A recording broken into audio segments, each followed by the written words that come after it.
Yo,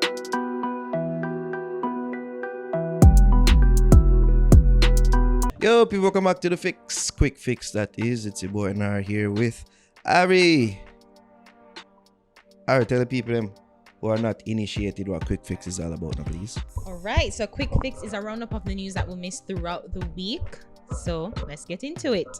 So Lee Scratch Perry's strange death. So on Sunday, we spoke about it on the podcast that iconic pioneer Lee Scratch Perry passed away at the Noel Holmes Hospital in Lucy. So the sudden and tragic loss made news around the world as many reggae lovers mourned the loss of the legendary producer, writer, and singer. But according to his wife, his death was not only untimely but may have been a tragic mishandling of his life while at the hospital. In an Instagram post, Morel Perry in part said she vowed to get justice for the mishandling that took place and stressed that the people responsible for his death are not going to get away with his passing. She also shared that the hospital wasn't responsible for his death. Up until the day before Perry's death, he posted on Instagram plans for his LSP community, his plans for what would have been a communal setting with people living and working together away from Babylon. So his widow has vowed to maintain Perry's legacy by continuing the work of building LSP community the way he envisioned it. So, Naro, what do we make of Lee Scratch Perry's widow accusations? I want to be very careful with my words because it's a very sensitive topic and a sensitive time. RP Lee Scratch Perry, by the way. But I'm trying to understand what it is that the wife is getting at, because she says that there's been a mishandling at the hospital, where she's not blaming the hospital. So is it that there was some foul play involved by somebody that's not hospital staff that came into the hospital and did something? I just want to get more, context to what it is that she thinks or what she thought happened. Right. As based on this, it's a bit confusing to me. Yeah. But big him up and big her up for wanting to continue his legacy. He was going to set to the big things that in there basically build a community off the grid. God knows I'd want to be off the grid right now. You know what I mean? And stop paying bills at JPS. But yes, it was doing a set to the big things and big her up for looking to continue what he was going to do. It was just this year, as we said, we did saying at the podcast, saying they moved back. Jamaica and was looking to do these things. So yeah, big her up. I'm marginally confused by her statements here in regards to his passing. Right. Well, especially death is never easy, especially if you think that the person has a long life, because according to her, like, he had no illness, like he wasn't sick. She kept on insisting that he was not sick. She was adamant that he was fine up until he was admitted into hospital. So again, I have to ask, she used, at least the word used is mishandled. So if he wasn't sick, what was mishandled? Maybe she just misused the word. I don't know, because if him sick, him sick, and then you'd say, oh, he was mishandled while being sick. But if him never sick, that means him not for dead in the first place, and no mishandling go on. Him just named it for dead. So I am confused. I agree with you about being confused, because I was just like, but wait, what? But I feel like it's just when you're grieving, you just people always have to find somebody to blame. Especially, I mean, according to her and what she probably felt like he was fine, and probably was just like a minor ailment, a minor maybe he had a flu, maybe, I don't know, whatever, I don't know. But whatever the reason why he was admitted into hospital, she didn't think it was something that would have been tragic, and his final stay would have been death for him. So trying to reconcile that, trying to figure it out, you have to try to figure out what happened. So having lost, I lost my grandmother in the hospital. I blame everybody from UA straight back to the nurse. So, you know, you always have to try to find somebody for blame. So I think right now that's where she's at. If there is some mishandling, I hope that them can do the investigation and do the proper work, and whoever it is that, you know, mishandled the life of Lee Scratch Perry, I hope they're brought to justice. But And held I don't accountable. know. Yeah, and held accountable. But right now I just feel like she's just looking somebody to blame. I could be wrong. I may be wrong. Maybe she really have proof and, you know, evidence that there is something nefarious afoot and something like very underhanded and mysterious and, you know, of the dark side of hospital care. So let's see what it is. There is a dark side, because as I bring up you, the first time I heard the story, I them far to mine. You did that? Oh my god. You for you. But yeah, you know, we all it's grief, and yeah, try reconcile the grief. So maybe something is there. Maybe she have the proof. We don't know. So let's see how this play out. So let's move on to our next story. So is ShaCarri Bolt approved? So the track and field legend Usain Bolt, in a recent Part 1 interview with Revolt TV, opined on the state of the sport as well as its new headline-making athlete ShaCarri Richardson. Richardson, who was banned from the 2020 Olympics for using weed, was given a 1-month suspension and was unable to compete in the games this year. So Bolt was quick to defend the ban, stating that rules are rules and they're in place for a reason. But he further went on to reveal that he's actually a fan of ShaCarri's personality, stating, "I like her energy because I think she's good for the sport, because her energy is different, it's spicy, it's a vibe, and she does get people talking about track and field." So for me, that's something that I personally feel is good for the sport, because track and field is not the biggest sport in the world, and that people actually go, you know what, let's go watch track and field. So for me, if they're talking about it, it's because she's high energy and vibes. Then for me, I'm okay with it. He went on to encourage a young track star to continue to believe in herself, work hard for her redemption. Finally, he was asked if he thinks any other country will dominate track and field like Jamaica has been doing in recent years. He responded that there may be a possibility, but he hopes that it doesn't happen. What do we make of? Bolt gets it, and if anybody would get it, it would be him. He was all about, during his heyday, being a showman, showing charisma, having a vibe, and clearly this girl has that. As it goes, or in regards to her actual talent, that's really yet to be seen. She has talent, because for run 10.7 is no easy feat. She said big and bold at the end of the race where she finished last year. She's the 6th fastest woman.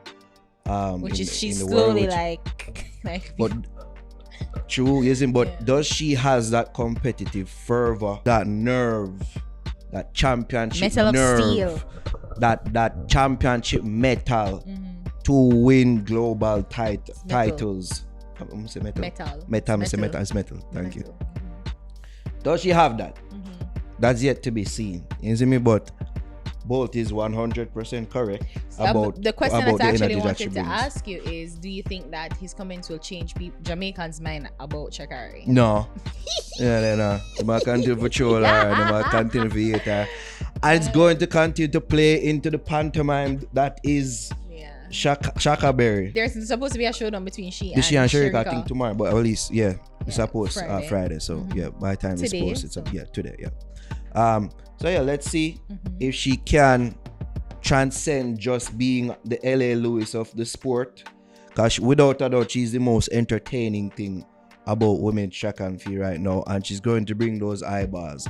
And as I stated previously, our female athlete should want to run against her every time and beat her every time, because that's going to bring more eyes to you and your talent and your performance. So Bolt is 100% correct. Right. I mean, of course, when I saw the story, I'm like, of course Bolt like her. Like, they're one in the same coin. It's just that he's a proven winner and she's yet to prove herself to be a dominant female athlete. Against our Jamaican spring superstar. But I 100% agree with Bolt that win or lose, like, love her or hate her, she has done something to reignite interest in the sport, and people are going to watch so that they can see her lose, or want for her to want to lose, or like whatever the reason. And if you like her, you want to see her win, and you want to feel validated in the tough chat and being boastful and braggadocious, like say, yeah, I'm the shit, and be able to be comfortable in your expressive flamboyancy and your confidence. So I agree that she is something for the sport, good or bad. We kind of we don't know yet, but people talking about it, people talking about the sport, people talking about her. And you're right, I agree with you that our female athletes should want to compete with her, because again, she's really doing something for the sport, good or bad. We're really yet to see, but she's doing something. I think it's good because she attract eyeballs to the sport. Yeah, I think it's good. Right. She's a disgrace. But she needs to win. It's good for the sport. I agree. Yeah, I agree that she needs to win, and she needs to kind of put in more work, and but of course, Bot would like her. Yeah. She's the heel of track and field. Yeah. Yo, I just give a headline out. just. Yeah. But maybe I think maybe after a while, Jamaicans will probably warm to her. After a while, I think they will soon get it. They will realize that it's just for show. It's not really nothing serious, and then we'll get her after a while. It's just like them just wait. Who is this girl? I go like she big bad and brave. Like we have to humble her. So let me tell you when that will happen. When she start win, and when she start show people a peek behind the curtain, and like make them understand that it is a character, that it is a put on, and I was just doing this to get attention to myself and to the sport. But I wanted to mention I was kind of wondering if he's really for sure, because Quik Fix posted, well, he blocked out the DM that was sent to him by ShaCarri. So, and from him having to block it out is obviously nothing great, or it's not complimentary or flattering towards him. So that would mean that it's something serious for she. Like her personality is not a put on. Like it's really disgusting. Well, I'm sure some of the comments them what the bag of sucking mother them what she get, it probably reach her and probably hurt her away. But I think the response to it, outside of the personal answering of DMs, and I think the outward response, the putting up of the screenshot of Shelly Passer during an interview as our profile picture on Twitter, like the thing there is playing it up, which I can appreciate. You see me? Some of them think they must hurt her, of course, and some of the thing that is like she has to do a better job of not making cross a certain line. Yeah. And like them type of thing, you kind of cross the line and them thing, but because is it for she show? Perfectly played is it all the balance of the it, wrestling heel. I think it will still hold while winning. Is she in on the, because like I'm thinking it's a joke now, and I'm kind of coming in onto the joke or the show. But like certain things you say if she really right. So that's what I'm saying. Is she something for the sport? I'm yet to kind of hold. The verdict is out if it's good or bad. The same can be true. I think she can be playing it up while also being emotional. Well, she doesn't need to just contain her emotion while still playing. Because it's like because you're fuckery, so so just embrace it. You cannot complain and don't. Because if you're fuckery, like just embrace your fuckery and be fuckery. Yeah, but alright. Don't complain when people cuss boy and all them things. Alright, so we'll see we'll see about ShaCarri. Sha'Carri. Yeah. Alright, so our next story, Popcaan needs to return to traffic court on November 4. So Popcaan has been ordered to attend the Yalas traffic court in St. Thomas on November 4 after he missed today's, which is September 2nd, hearing on the matter involving over a half dozen traffic charges. So when the matter was called up, the court was informed by his lawyer that the entertainer was not present as he's currently quarantined from the UK. The warrant was stayed until the next hearing in November. So Popcaan had been in the UK since August 1, where he launched a new clothing line, performed at the O2 Arena, and appeared to be working on his new album.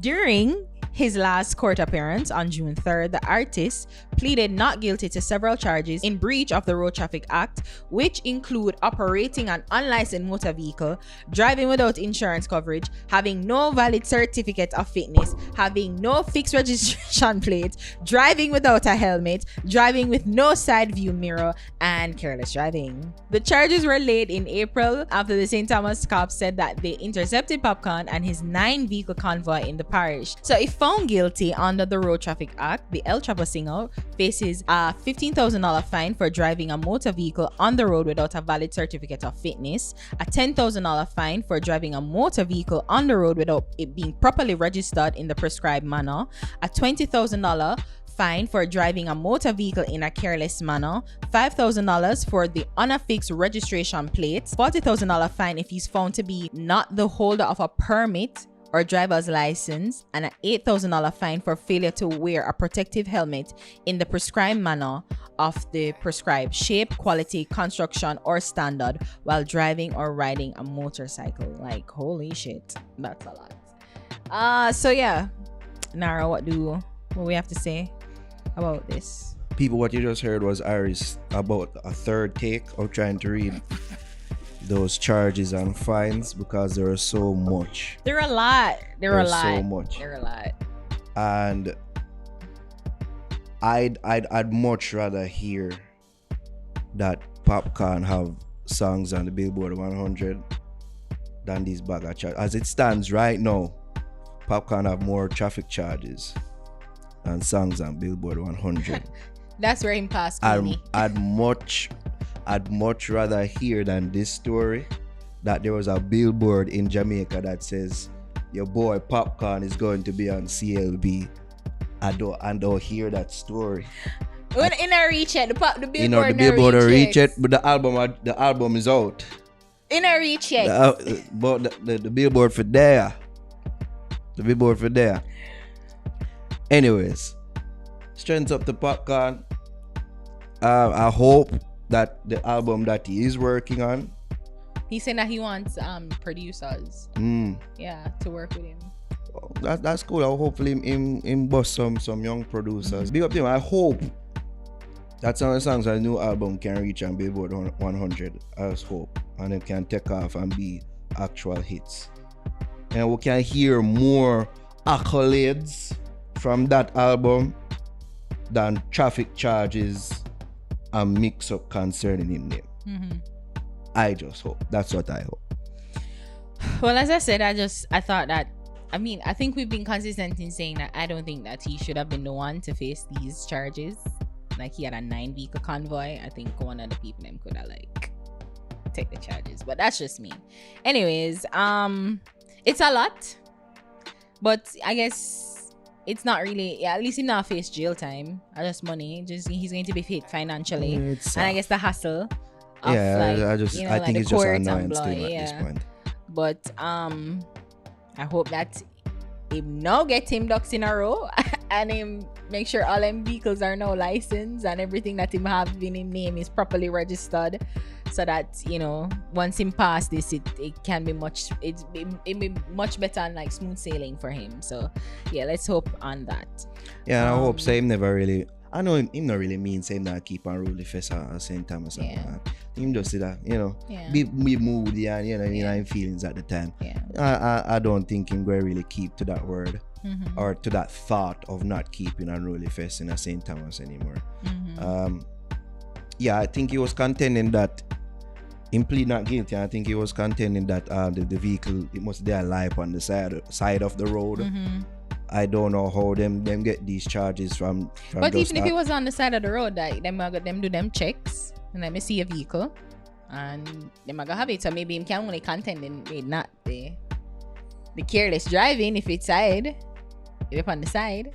But whether he was driving it or not, it was on the public road, right? It was on the public road. And you don't have a proper documentation. I hope him can make a hit song from all of this that reach Billboard 100. All right, so that does it for Quik Fix. Remember to like, share, comment below. Right there, so. Yeah.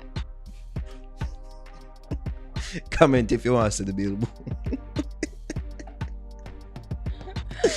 Y'all fucked up.